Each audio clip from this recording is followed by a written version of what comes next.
It was exactly 2:17 in the morning when a set of car keys, smeared with fresh, dark blood, hit my glass coffee table. The sharp clack echoed in my silent apartment.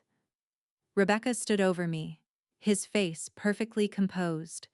In the corner, the other Rebecca, my younger sister, was staging a very unconvincing performance of wiping away a non-existent tear. He tapped the bloody keys with his index finger. "You have no public life to ruin," he told me. "Your sister has an election to win." Drop a comment and let me know where you are listening from and what time it is for you right now. I would love to know who is part of our community.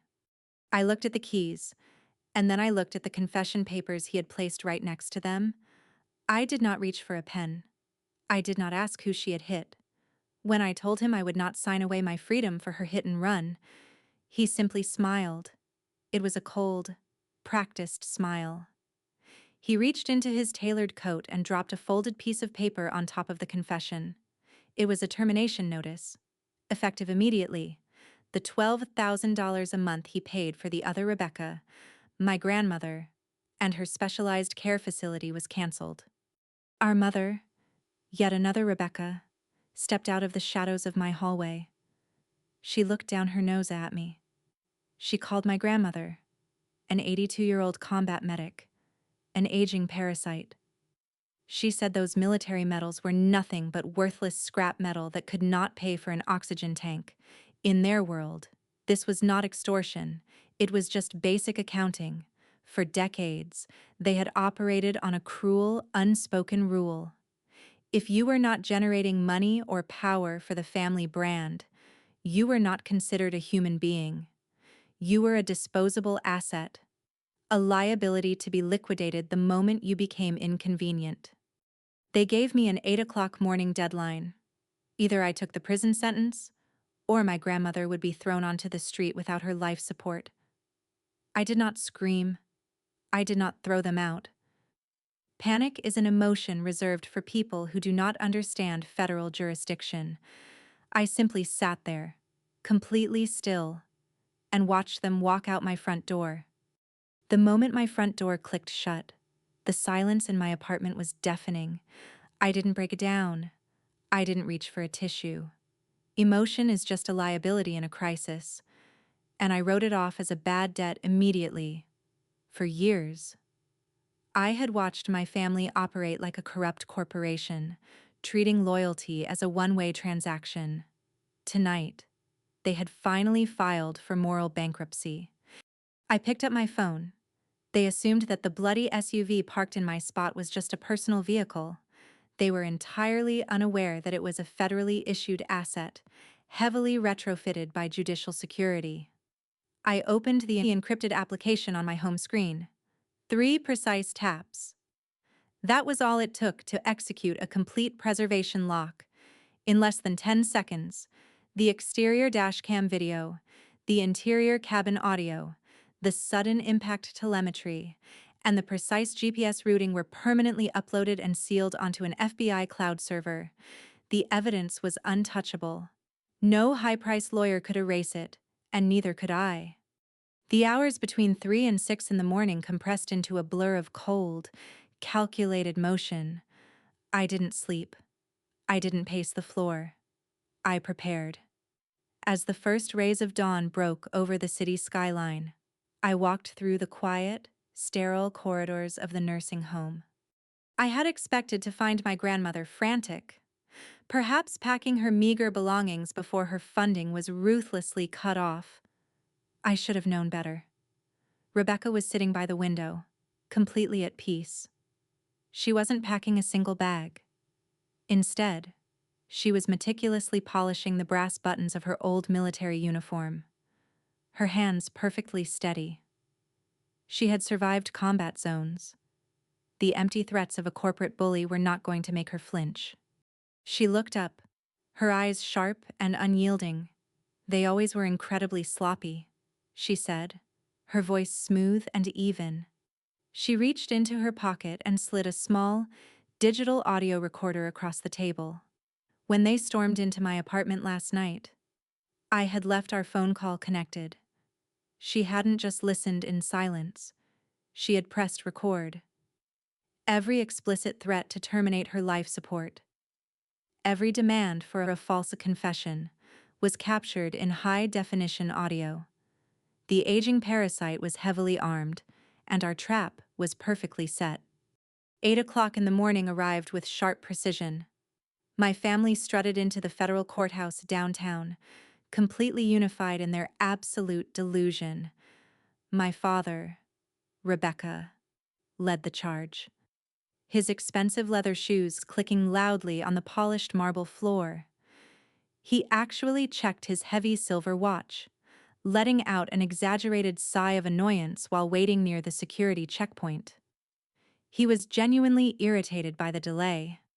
He fully expected to watch me quietly surrender to the local police so my sister, the other Rebecca, could salvage her political campaign before the afternoon news cycle began.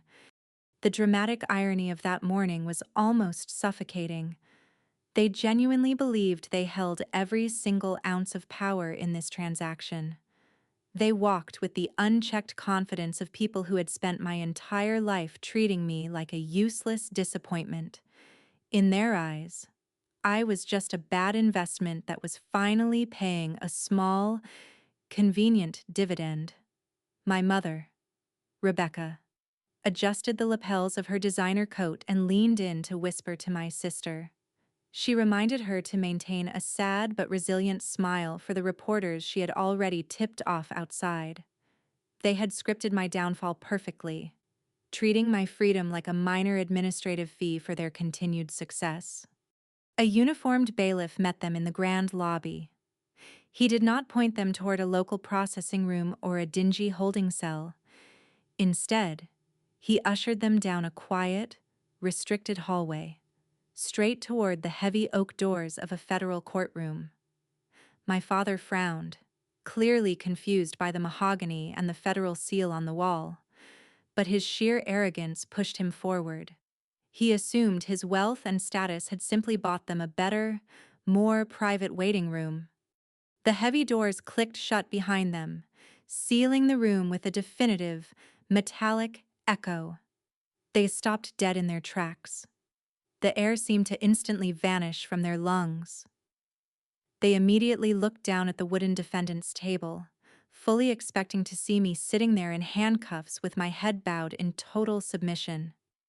The chair was completely empty.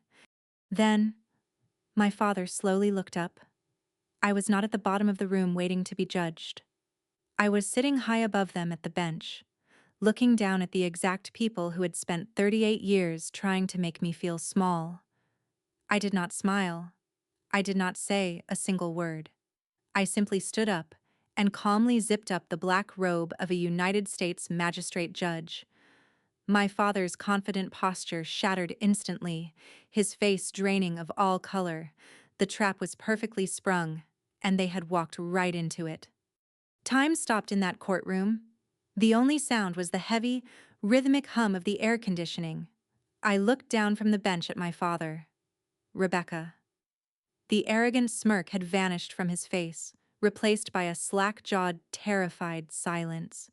Beside him, my mother, Rebecca, gripped the edge of the defendant's table so hard her knuckles turned completely white. My sister, Rebecca, just stared at the federal seal above my head, her entire body trembling. They had walked in expecting a quiet, local surrender. They got a federal ambush. Two agents from the Federal Bureau of Investigation stepped out from the shadows of the gallery, locking the heavy mahogany doors behind them. I did not yell. I did not gloat. I simply reached over and tapped the microphone on my desk. I am authorizing the unsealing of federal evidence file 4007. I said. My voice echoed off the wood paneling, cold and perfectly level. The large monitors mounted on the courtroom walls flickered to life. I projected the locked data directly from the Department of Justice server. I did not summarize what they did. I made them watch it. The screen displayed the exact route of my government vehicle. The path was not an accident, I said, reading the screen aloud. At 1:15 in the morning, the vehicle did not take the highway home. It idled for 22 minutes in a dark alleyway behind the federal building. It waited. My father tried to speak, but his throat seized. He was sweating now, heavy drops gathering on his forehead and rolling down his neck. Then, I played the audio from the cabin. It was crystal clear. My father's voice filled this courtroom. He was slurring slightly, but his orders were chillingly precise. "Turn the wheel now," he said on the recording. "Hit her. Do not hit the brakes. Hit her and keep driving." My sister gasped, covering her mouth with both hands as her own voice echoed back, crying out as the heavy vehicle struck flesh and bone. The victim in the crosswalk was not a random pedestrian. I pulled up the official incident report and read it. The pedestrian was identified as Rebecca, the former chief accountant of your investment firm. She was struck while carrying a verified flash drive containing 7 years of your money laundering ledgers, meant for the agent standing right behind you. The silence in the room was absolute. They had not just committed a hit and run. They had orchestrated a corporate assassination. The lead agent stepped forward. He did not read them a standard traffic citation. He calmly informed my father and my sister that they were under arrest for the attempted murder of a federal witness, obstruction of justice, and judicial terrorism. My father looked at me, his eyes wide and vacant. The reality was finally crushing him. They had tried to extort a confession out of a federal judge, using a federally monitored vehicle to cover up a federal assassination, and they had proudly confessed everything on tape. The realization of federal prison was suffocating him. But my father, Rebecca, was a man who had always bought his way out of consequences. He began to hyperventilate, his chest heaving, before his arrogant survival instinct finally kicked in. He turned toward the gallery and screamed for his corporate lawyer. The attorney scrambled forward, clutching a leather briefcase, and threw a stack of documents onto the defense table. My father slammed a heavy, gold-plated pen down next to them. He looked up at me, his eyes feral. He declared loudly that he was accessing the company's $50 million slush fund. He promised to post bail, right that second, buy the best defense team in the country, and crush my court in endless paperwork. For a split second, the air in the room actually shifted. He genuinely believed his wealth could still rewrite reality. His lawyer confidently slid the expedited bail documents across the polished mahogany. I did not reach for my gavel. I did not raise my voice. I simply leaned forward and looked at the top of the page. I pointed to the blue crest printed in the corner of the paper. "That logo was retired 4 years ago," I said, my voice cutting through the dead silence. "I watched you box up that exact letterhead myself. And the signature from your chief financial officer at the bottom is completely invalid. His accounts were frozen at exactly 8 o'clock this morning." My father blinked.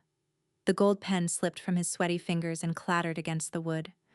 Before he could process what I had just said, the heavy oak doors at the back of the courtroom swung open. The sharp, rhythmic clicking of a walking cane echoed down the center aisle. It was my grandmother, Rebecca. She was not wearing the faded cardigan they so deeply despised.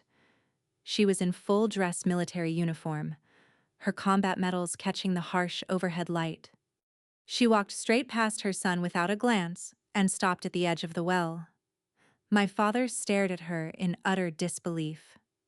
She reached into her coat and dropped a thick stack of manila envelopes directly onto his bail papers. She did not yell. She spoke with the quiet, devastating authority of a woman who had just conquered an empire. She calmly informed him that she was the anonymous chairman of the real estate investment fund that owned her nursing home.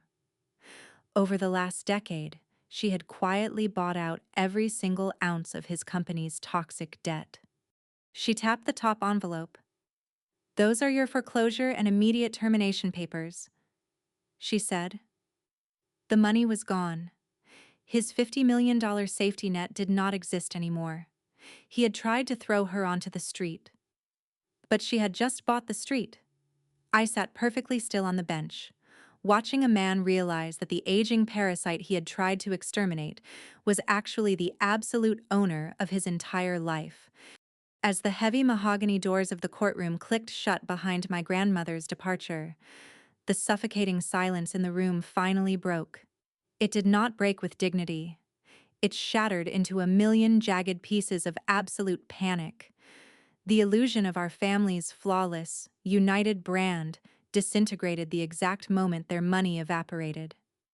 Stripped of his $50 million safety net, my father, Rebecca, completely lost his mind. He turned on my sister, Rebecca, the golden child, the perfect political investment, suddenly became his ultimate liability. His tailored suit looked crumpled as his face flushed a deep, furious purple. He screamed that she was the one driving, that she had been drinking, and that she had single-handedly ruined his corporate empire. My sister shrieked right back at him. Her carefully curated campaign smile was completely gone, replaced by feral terror. She sobbed wildly to the federal agents, pointing a shaking finger at our father, screaming that he had forced her to turn the steering wheel and that he had orchestrated the entire cover-up. Meanwhile, my mother, Rebecca, who just hours ago had been worried about her charity luncheons and what the neighbors might overhear, dropped to her knees on the courtroom floor. She was not praying. She scrambled toward the bench, reaching out, trying to grab the edge of my judicial workspace, begging me to remember my bloodline and save them. I stepped back. I did not let her touch the fabric of my robe. I looked down at the three of them, and I felt absolutely nothing. No pity, no guilt, no heartbreak. For 38 years, they had told me I was not truly part of the family because I did not generate wealth or public adoration for their brand. They had designed this relationship to be purely transactional.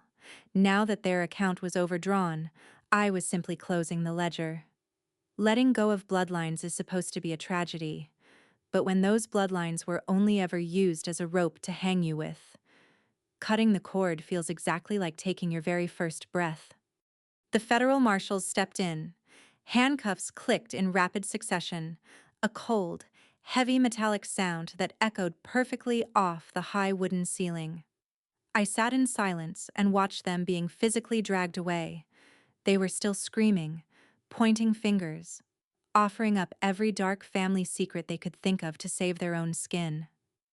I did not remember exactly how long they screamed. All I knew was that the profound silence when the heavy courtroom doors finally closed behind them was the most beautiful sound I had ever heard. The legal avalanche over the next few months was swift and completely merciless. The federal government does not care about your country club memberships or your neighborhood status. My sister faced decades in a federal penitentiary for the attempted murder of a federal witness and obstruction of justice. To keep himself out of a matching cell, my father was forced into a total asset liquidation. Every single offshore account, every piece of commercial real estate, and every corporate share was seized by the court. The irony was absolute. The restitution was ordered to be paid directly to the anonymous investment fund that had bought out his toxic debt, the very same fund controlled by my grandmother, Rebecca. The aging parasite had swallowed his entire empire whole, leaving him with absolutely nothing. 6 months later, the cold grip of winter had surrendered to a bright, relentless spring. Sunlight streamed through the giant oak trees in the main courtyard of the nursing home. I walked slowly down the paved path, pushing my grandmother in her wheelchair. The dingy, depressing sign that used to hang over the entrance was gone. The smell of sterile bleach had been replaced by the scent of fresh soil and blooming gardens. A crew of workers in heavy boots was busy drilling a massive, polished bronze plaque into the front brick wall. It read, The Veteran Support Foundation. The wealth that my parents had hoarded, the money they had used to manipulate and abuse everyone around them, had been entirely repurposed. It was now fully funding a state-of-the-art facility to protect the people who had actually served their country. My grandmother looked at the gleaming bronze, her posture as straight as it had been on the battlefield, and gave a single, satisfied nod. That evening, I drove back to my apartment. I walked through the front door, the air inside smelling of fresh rain and clean linen. I unzipped my black judicial robe and hung it on a heavy brass hook in the entryway. Right next to that hook, I had hung a framed, black and white photograph of my grandmother in her combat uniform. I stood there for a long time, just looking at it. I thought about the night my family had come into this exact room and thrown bloody car keys onto my glass table.